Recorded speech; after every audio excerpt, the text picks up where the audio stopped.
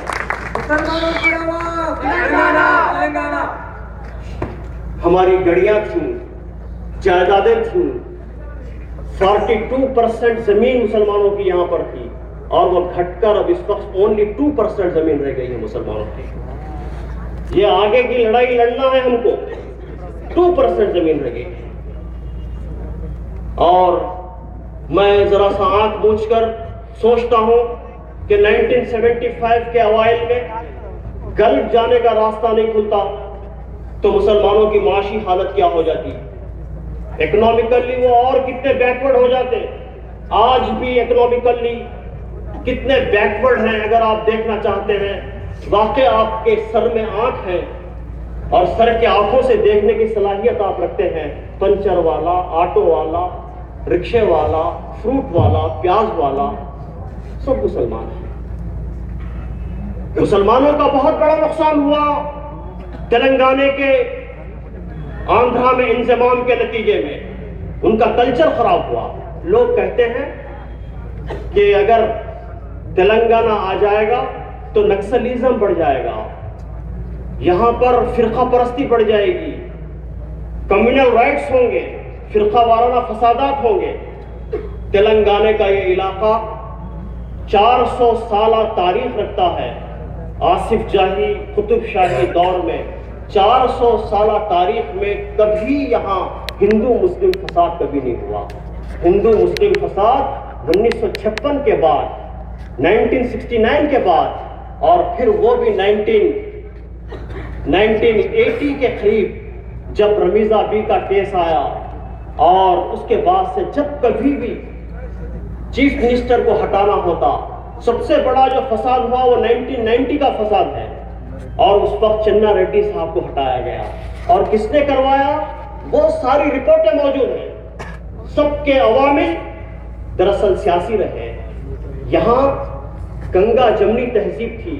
جب نظام سرکار کو، حضور نظام کو ہائی کورٹ بنانا ان کے ذہن میں آیا تو انہوں نے اعلیٰ قسم کے آرکیٹیکٹس کو بلایا، اعلیٰ قسم کے سرویئرز کو بلایا اور بتایا کہ میری ریاست میں کون سا مقام ہے حیدرآباد میں کہ ہائی کورٹ میں تعمیر کروں. تو لوگوں نے موجودہ مقام کو پسند کیا کہ یہ بے آف بوسی کے قریب ہے، بوسی کے کنارے ہے یہ. اور اس کے بعد ان سرویئرز نے کہا کہ سرکار، حضور، یہاں پر زبردست زمین ہے یہ، لیکن یہاں پر ایک چھوٹی سی مندر ہے. اگر وہ مندر نکال دی جائے تو آسانی کے ساتھ ہم بہت عالی شان قسم کی یہاں عدالت کی مندر، ہم عدالت قائم کر سکتے ہیں. تو حضور نظام نے کہا کہ میں بھگوان کی مندر کو توڑ کر میں نیائے کی مندر نہیں بنا سکتا. میں نیائے کی مندر بنا رہا ہوں. یہ ہے وہ تہذیب. لوگ کہتے ہیں کہ حیدرآباد کو الگ کر دو، حیدرآباد کو الگ کر دو. ارے حیدرآباد کیا دیواروں کا نام ہے؟ روڈوں کا نام ہے Hyderabad. Hyderabad high tech city کا نام ہے حیدرآباد. حیدرآباد تہذیب کا نام ہے، شائستگی کا نام ہے، شرافت کا نام ہے، انسانیت کا نام ہے حیدرآباد. اگر جسم کا دھڑ نکال دیا جائے اور سر نکال دیا جائے اور دھڑ رہ جائے تو کیا آدمی کی باڈی پہچان سکتے ہیں؟ تلنگانہ کے یہ 9 اضلاع دھڑ ہیں تو حیدرآباد سر ہے. ہم کو تلنگانہ چاہیے تو حیدرآباد کیپٹل سٹی کے ساتھ چاہیے. ہم کو کیپٹل سٹی کے ساتھ چاہیے.